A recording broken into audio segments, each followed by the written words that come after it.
안녕하세요 똥손 여러분, 임장입니다. 자, 왕산암에서는 어수리 나물밥이 나왔었죠. 근데 제가 어수리 나물을 막 구하려다 보니까 어수리 나물이 없어요. 그래서 생각한 게 봄에 뭐 먹을까 하다가 쑥을 딱 생각해서 이번 시간에는 쑥밥을 준비했습니다. 같이 한번 만들어서 드셔보시죠. 없던 입맛이 돌아옵니다.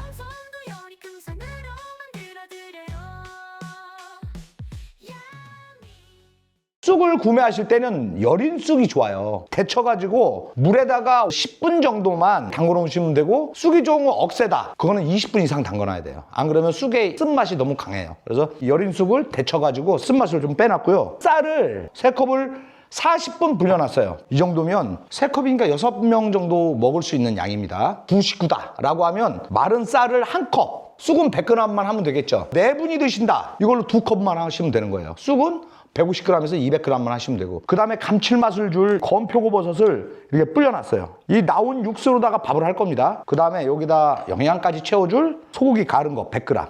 자, 여기 아무것도 없어요. 근데 보통은 이제 참기름이나 들기름에 볶잖아요. 근데 그렇게 하면 쑥의 향이 죽어요. 그 향이 너무 강해서. 그래서 저는 그냥 여기다가 다른 거 넣지 않고 물에 볶을 거예요.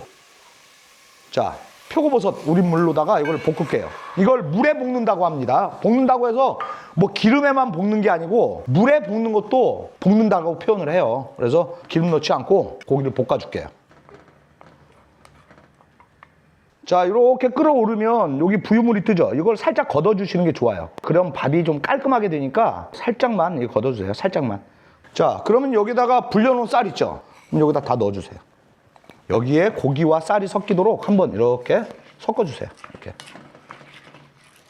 그 다음에 여기다가 이 아까 표고버섯 우린물 있죠. 이거를 넣으시는 게 좋아요. 그러면 감칠맛이 훨씬 더 좋아지니까, 자, 여기다가 넣을게요. 물은 쌀과 동량이에요. 여기에 표고버섯을 조금 넣어주시면 좋습니다. 생 표고버섯보다 건 표고버섯을 쓰는 게 좋아요. 그러면 훨씬 더 감칠맛도 좋고 식감이 좋아요. 자, 여기서 그냥 이거를 이제 채 썰어가지고 밥 하는 데 넣어줄게요.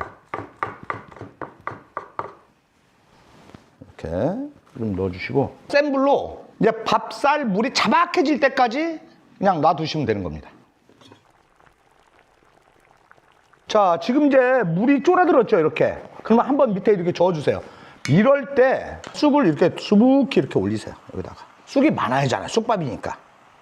그 다음에 여기에 맨 마지막에 소금을 살짝 이렇게 뿌려주셔야 진짜 간이 기가 막히게 맞아요.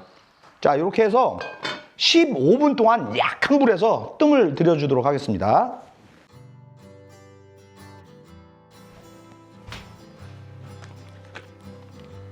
자, 이렇게 한 15분 정도 이제 뜸을 들였어요. 그래서 이렇게 밥이 완성이 됐고요. 여기에 같이 곁들일 달래장을 한번 만들어 볼게요. 이 만능 간장만 있으면 똑딱하고 만들어진다 그랬죠. 그냥 만능 간장을 그냥 여기다 부으세요.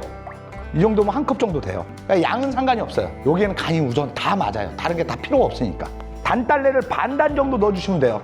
그러니까 이 양념장은 이 건더기가 많아야 돼요. 절여지면서 채소에 또 수분이 나와요. 그래서 처음에는 좀 빡빡해 할 정도로 건더기를 많이 넣어주시는 게 좋습니다. 그 다음에 여기에다가 다진 마늘 한 반 큰술, 통깨도 한 2큰술, 홍고추 하나 정도 다져서 넣었어요. 청양고추 2개 정도 여기다 다져 놓으세요. 여기다 2큰술 정도의 고춧가루를 넣어줄게요. 참기름도 한 2큰술 정도 넣어주시고요.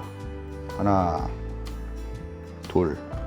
달래장은 이만큼 맛있는 거 없어요. 꼭 한번 해보시기 바랍니다. 이렇게 해서 같이 비벼 먹으면 봄에 이만한 거 없어요. 진짜 이거 꼭 한번 따라 해보세요.